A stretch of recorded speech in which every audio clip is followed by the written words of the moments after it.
Are you an avid gamer? Or maybe you just play casually? What about if you've never touched a controller before? Well, don't fret. All are welcome here at the Double XP podcast hosted by the Triforce Projekt. Hello, and welcome back to the Double XP podcast, the talk show where we discuss all things related to games, and probably more things, who knows here. But I'm your host, the Triforce Project, and in this episode, we are going to dive into one of my favorite genres of video games. And that genre is the survival genre, or survival games. I play a ton of different survival games. Or at least recently I do. I used to not be a big fan of survival games back in the day when I first started playing video games. There honestly was a time where I wouldn't even play them. So it's been a big change, but we're going to kind of dive into what the survival games are all about and what makes a game a survival game. I think we're going to talk about here. We're going to look at a list of kind of what the top survival games are per the internet as of right now for you to play if you get interested in any survival games after this. So sit back, grab yourselves a snack and maybe something to drink, and listen in to get your double XP for the day. So basically, survival games are, it's a pretty broad topic or genre. There's a lot of different games that can be included in that group, I guess you could say.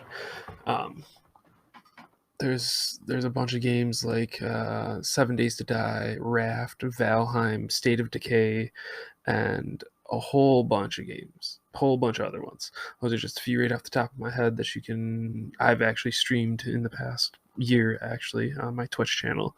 So definitely go check that out. We're actually doing a current playthrough of 7 Days to Die. If you want to see kind of how a survival game works, if you've never seen one before, feel free to check out my Twitch. Anyways, but 7 Days to Die is kind of like a standard zombie survival game. It's in what is called an alpha release state, which if you don't know what an alpha release for a game means, that's something that we'll kind of dive deeper into in a later episode. But for now, basically what that means is the alpha version is a earlier version than what the final game is supposed to be. It's kind of like a preview version of the game. It's playable, there's things you can do in it, but it doesn't have the full features of what the final game will have. There's much more to what an alpha is, and there's even there's even like a stage called betas, which you might hear that term probably more often than alpha.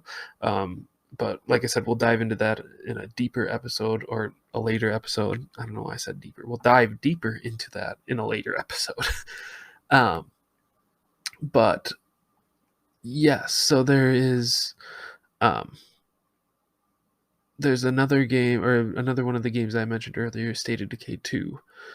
Is similar in a sense to 7 Days, but they're still very different. They're still survival games.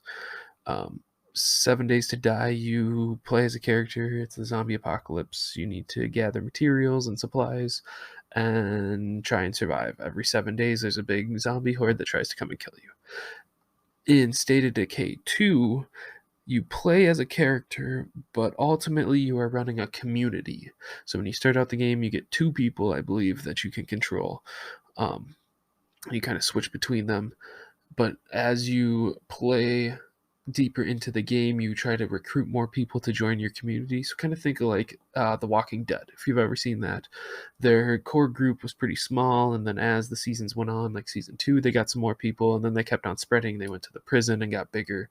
Blah blah blah, and then had their turmoils or whatever and got smaller, and things like their group fluctuated in size. That is exactly what State of Decay 2, or State of Decay in general, is trying to capture. They give you the ability to recruit more people and build up your community, and you can build relationships with these other communities of survivors that are throughout the world and build up your compound or your base, whatever you want to call it. Add new things. There's different buildings you can add. It gets very in depth, but it's more so for a whole community, not just your sole character like it is in 7 Days to Die. And that again is a very simplified way of explaining how seven or not well of both how 7 Days to Die and how State of Decay 2 works for like their games. Um, so that's kind of those two are like very similar concepts, I guess you could say, because it's like zombies and the post-apocalyptic world, blah blah blah. But then there's Raft, which I mentioned, and Raft is it's a survival game. Ha, go figure. But it is basically a survival game that you are on a little wooden raft out in the middle of what seems like to be a endless ocean. And as you are floating along, there's debris in the ocean, wood, plastics, a bunch of just random debris that you can pick up and expand onto your raft with. But then there is also like there's a shark that tries to destroy your raft that you have to deal with. There's always a shark that's trying to eat your raft. Well, at points, it's always looming around. So there's that. There's a lot other or a lot more to Raft as well. But that is a game. There's islands that you can find. You can get your materials and your supplies. You got to manage your food and your water. You can learn recipes and learn schematics or blueprints, you could say, to like build water purifiers, beds, cooking items, things like that. Um, and then Valheim is another game that I mentioned, and that is basically um, a Norse mythology survival game. It's based roughly in, uh, like loosely with Norse mythology in mind. You are a Viking warrior that has been sent to Valheim, which is basically the Viking version of Purgatory. Not actually accurate to real Viking culture, but in the game, that is what it's referencing essentially. And the whole goal of the game is there is, I believe, like 6 or 7 bosses. I can't remember off the top of my head, but there's like 6 or 7 different things that you need to slay. And once that has been completed and you place their trophies at their respected spots, you are granted access to Valhalla from Odin. Um, but there's also like a crafting system. There's food management, different buffs you get from different meals that you make. So that's kind of a interesting concept to it. There is other games that do that as well, or not 7 Days to Die. 7 Days to Die is one of them that does it, but Valheim puts a large focus on it, where different cooking ingredients do different things. So you get energy or more health or more stamina, um, and then there's other buffs that you can get. Like there's a whole brewing system for in for. Wow, I am struggling with words. But within the Viking culture, there's the mead. You can make meads, and those meads give you different buffs, whether that be resistance to frost damage, or resistance to fire damage, or just better resistance to damage in general, or other things, more stamina, more health. It's very very complex once you get into things. And then, like I said, there's the whole crafting, which is building too. You can build um, pretty wonderful buildings. There's some very good builders out there that have built amazing, amazing things.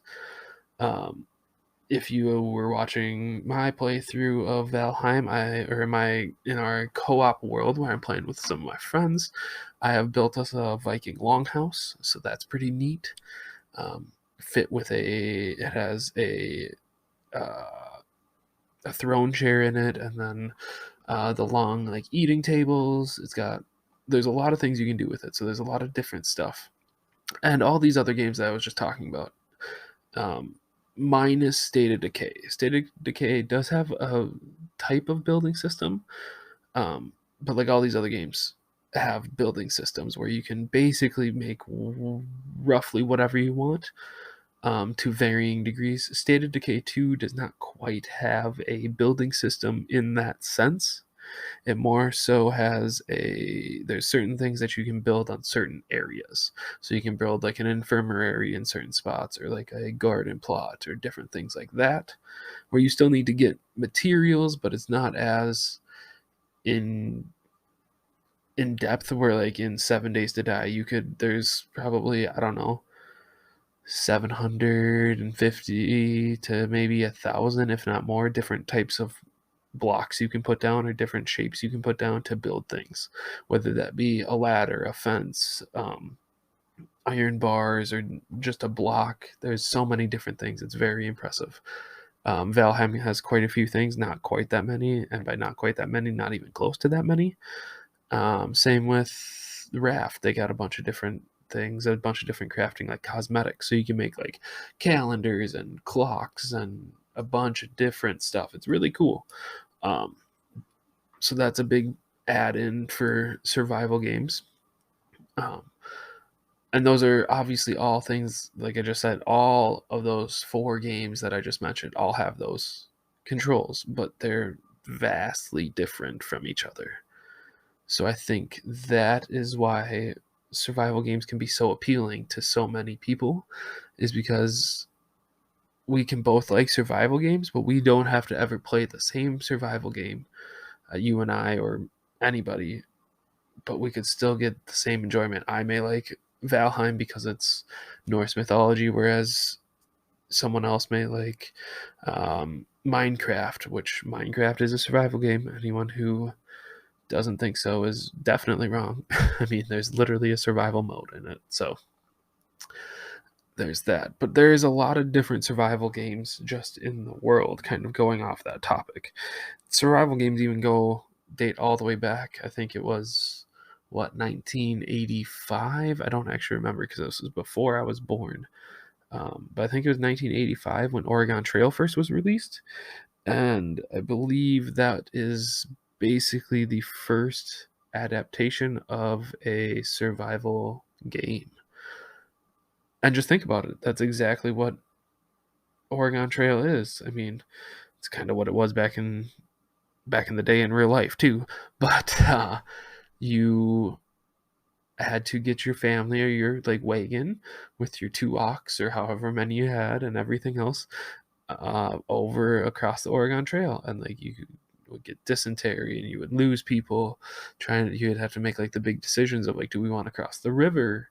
Um, you had to make sure you bought enough supplies, or like to make it to your next stop, or make those hard decisions of, do I want to bring something to protect us in case something happens, but then not have this food, or do I bring extra wheels for the wagon because they might break? So that, at least off the top of my head, and with the very little bit of research I did on it, is the oldest survival game that I can remember, or that I can find, and that I can think of. Now, a lot of people can argue what a survival game is, especially people who play a lot of different video games. You'll get a lot of people who say like Outlast or Amnesia: The Dark Descent, and those styles of games are survival games. I mean, even like Resident Evil, you could say the Resident Evil Village, or whatever, are like survival games. And like, yeah, to an extent they are survival games, because like your whole goal is, well, Resident Evil not so much. That's kind of the outlier, because that Resident Evil gets weird. Like there's things that just happen that are just, Resident Evil's kind of on its own. But Amnesia, The Dark Descent, and what was the other one I just said?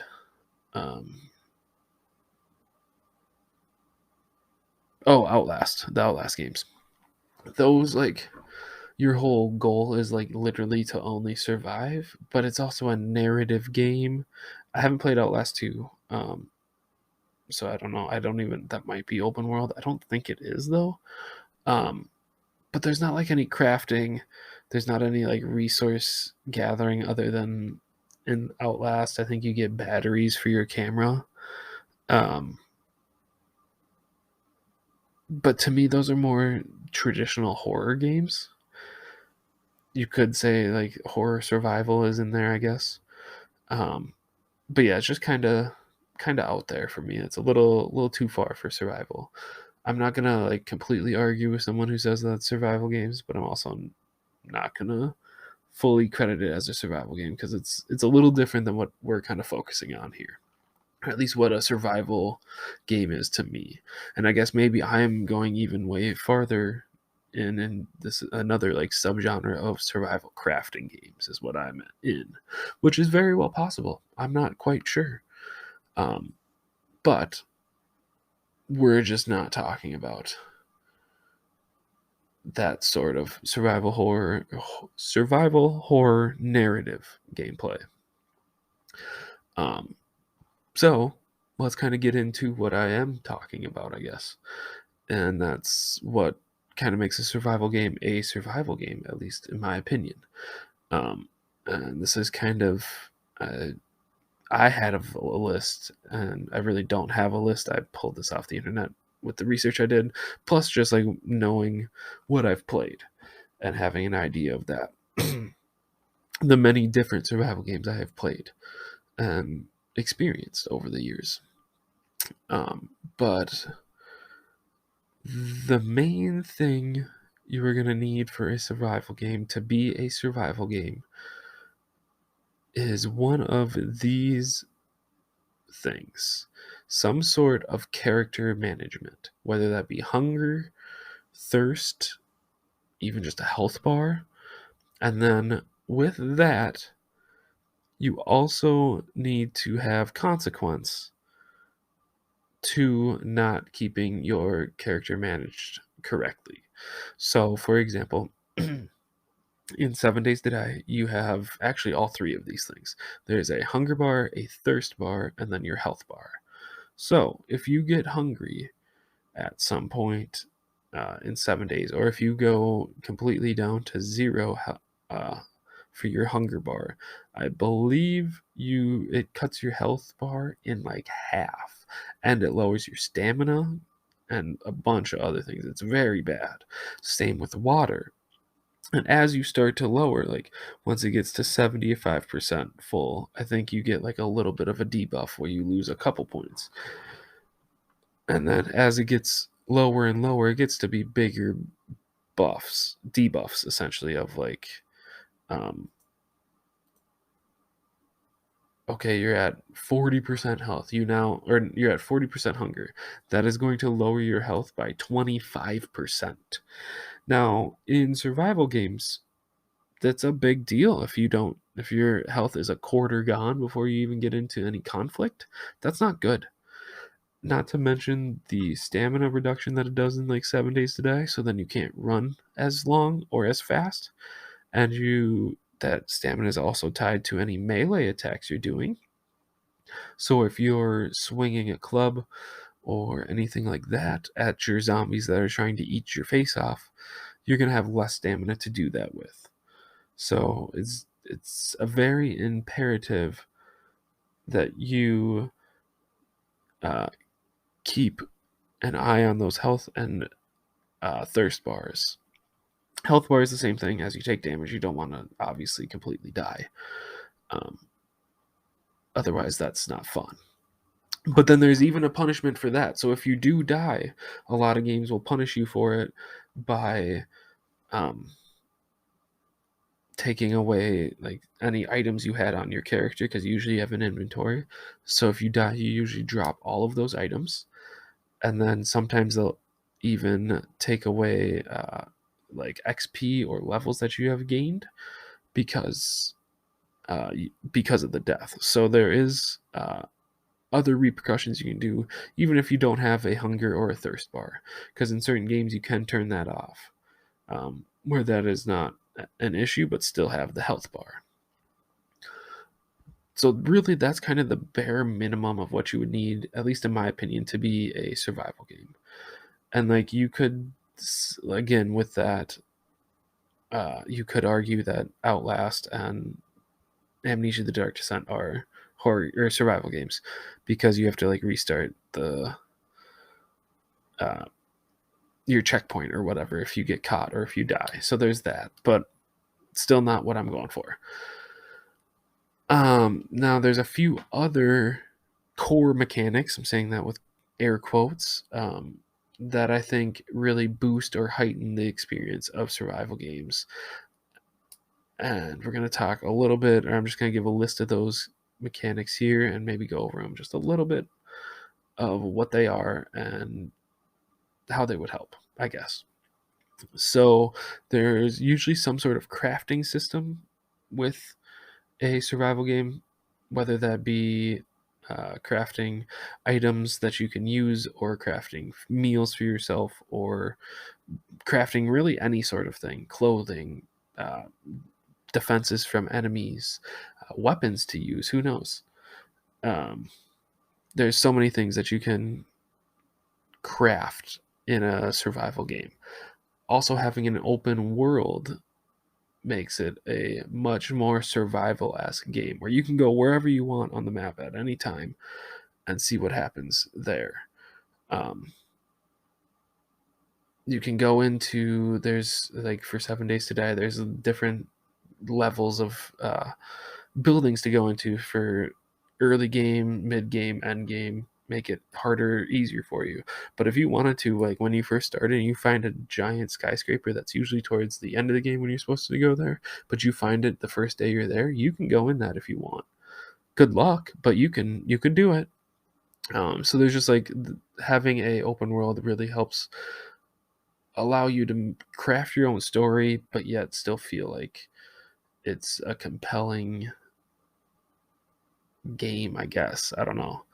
Um, Building and base building, it kind of plays in with the crafting system, but being able to build defenses, like I said, and like protect yourselves or yourself from the enemies or the zombies or whatever the issue is.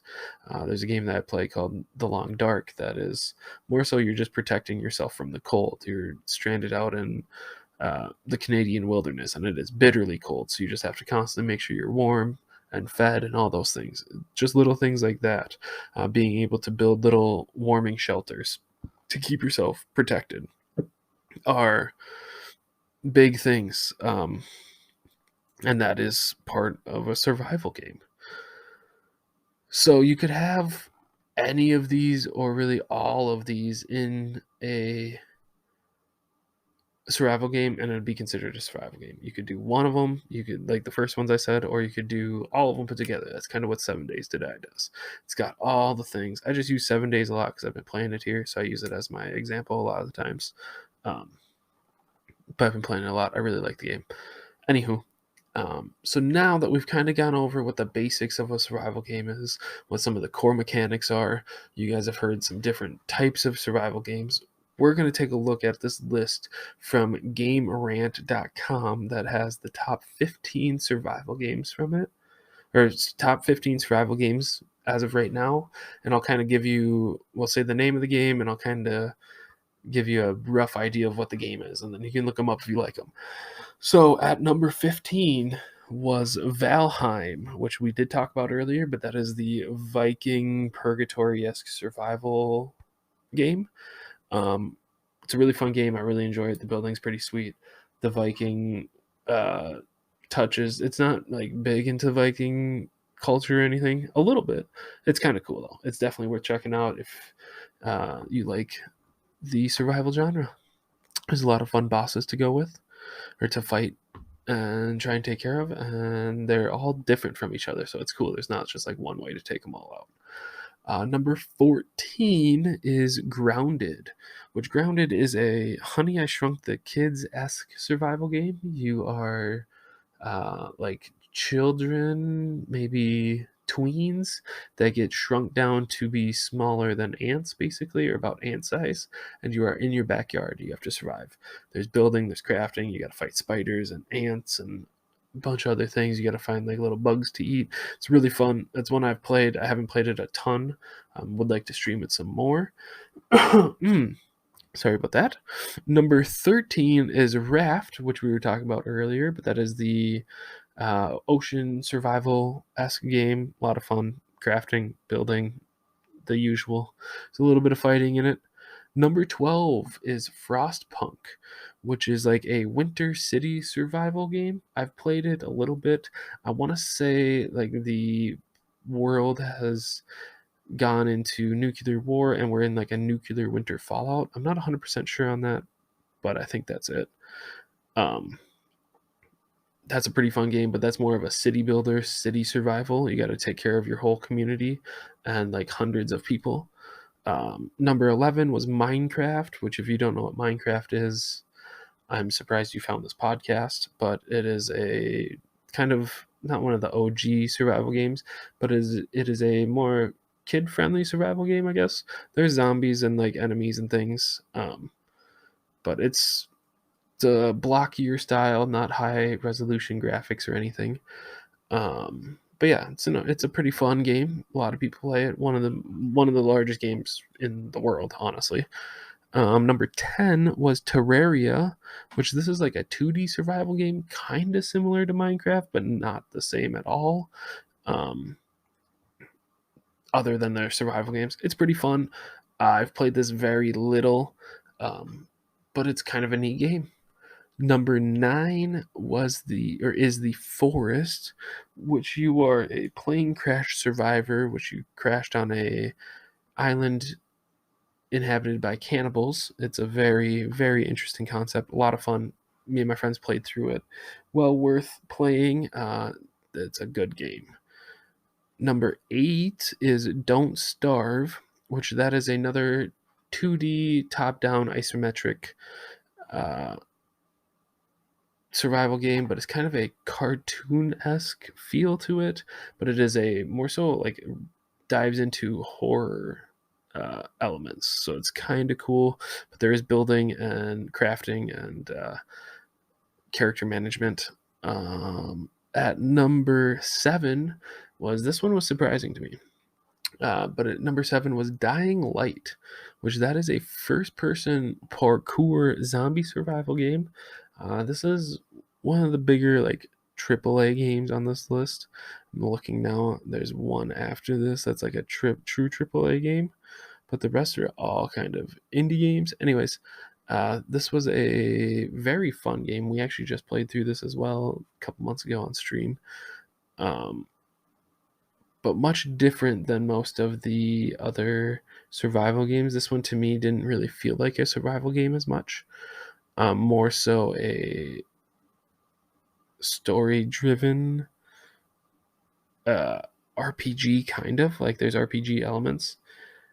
But yeah, not too bad of a game. Very, very worth a playthrough if you haven't played it before. Number 6 is State of Decay, which we talked about the second one a little earlier, but this article referenced the original, I believe, which I think either one of them is a good game to play. State of Decay 2 just expanded on their core elements from the first game, but it's that community building survival game. Think The Walking Dead-esque, where you get to be Rick Grimes essentially and build out your community. Hopefully you're not as crazy as Rick is. But yeah, they're great games. They're a lot of fun. We're actually kind of playing that with a buddy right now on a very hard difficulty. So there's that. Number 5 on the list was DayZ, which this one I do not believe I have played, or maybe I've played it on the Xbox, just very little. But this is a zombie multiplayer survival game. So this is a PvPvP game.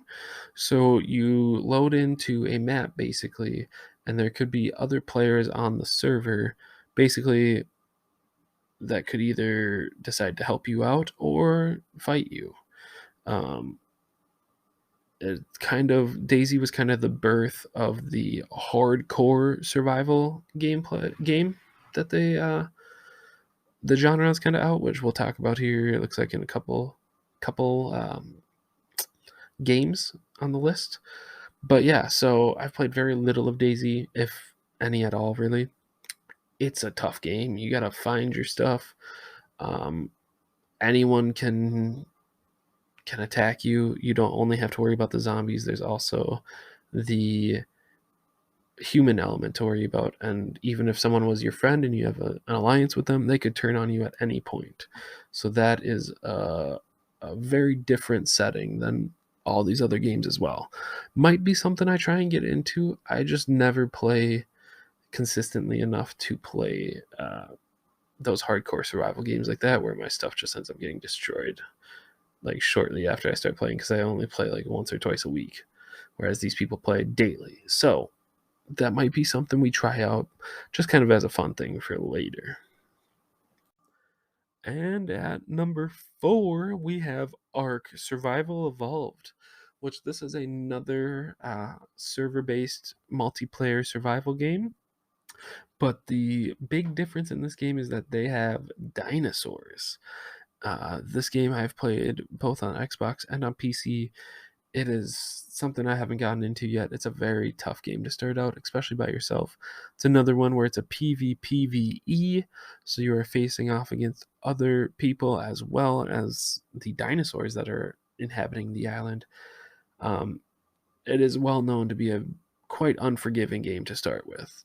It looks very fun once you get down into the later game, the end game, and all the stuff you can do. You can actually tame dinosaurs later on once you like increase that skill.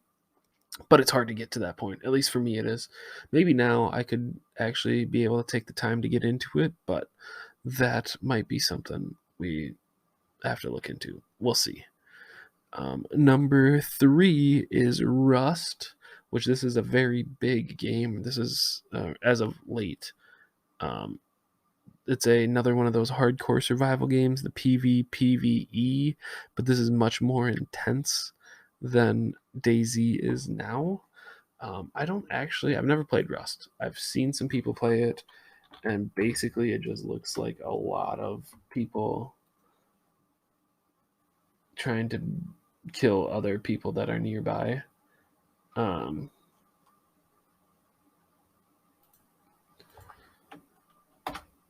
I'm trying to look here.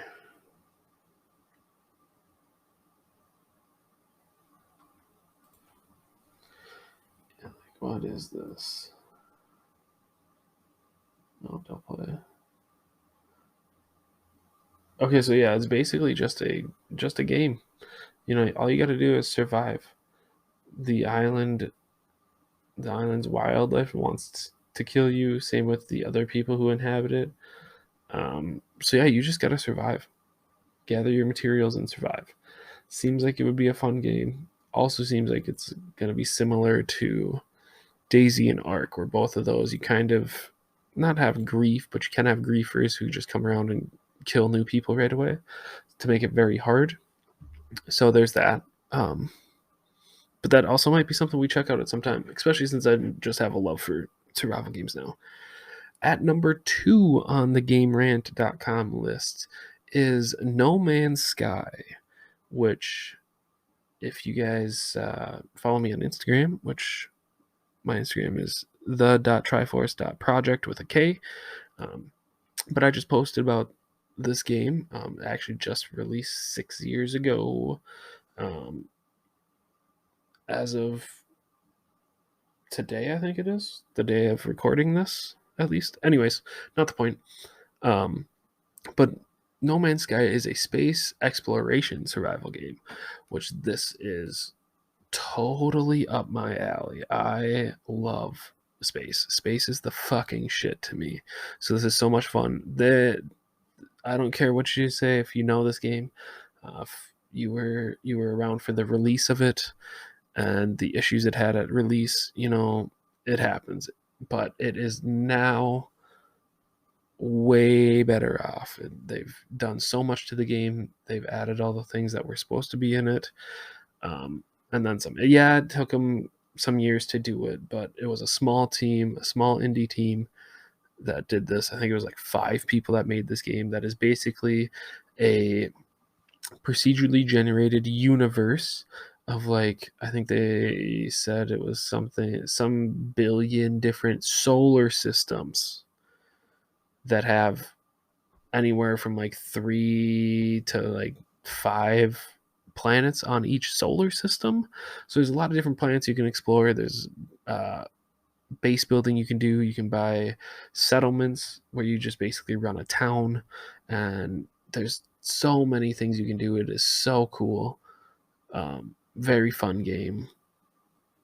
Very worth playing. It's also on Xbox Game Pass Ultimate, I believe. So if you have Xbox Game Pass Ultimate, you can have it for free on PC. And then number 1 for their list is Subnautica, which is a underwater survival game. So you have, similar to Raft, you are out in an ocean, seemingly endless ocean. It might even be an ocean world. I've played a little bit of Subnautica, but not a ton. But yeah, it could be a ocean world. Honestly, I'm not sure. But you basically have to build a base on the water to survive, and there's different underwater creatures that want to eat you and kill you. You have to gather your resources. I believe there's a spaceship that crashed at some point, or maybe it's a boat that sank onto this island or onto this world. So there's that as well. Like I said, haven't played a ton of it, so I don't know everything about it, but it is a very fun game from what I've played. Also, the deep sea is spooky as fuck, so seeing some of those monsters is goddamn intense. But that was the list. I pretty much agree with this. Yeah, it's the top 15 survival games as per GameRant.com. And yeah, to be fair, most of these games, if not all of them, well, most of these games I have played, and most of them, if not all of them, I'm sure are extremely good games. So that's a good list. There's one game that I would have liked to see on the list, and maybe that's just because I'm partial to it as of late. I've been playing it a lot. But that is 7 Days to Die. So I guess we'll just use that as like my honorable mention. 7 Days to Die, I think, should have been on the list. Maybe could have worked out some other things, but they got a pretty concise list for crafting or survival crafting games, in my opinion. But anyways, thank you all for coming and listening to the Double XP podcast. I hope you got leveled up from it. I appreciate you spending your time here. Hope you enjoyed the kind of survival games primer we did, and just kind of talking about some survival games. Hope to see you all at the next one. And yeah, that's about all I got. Peace.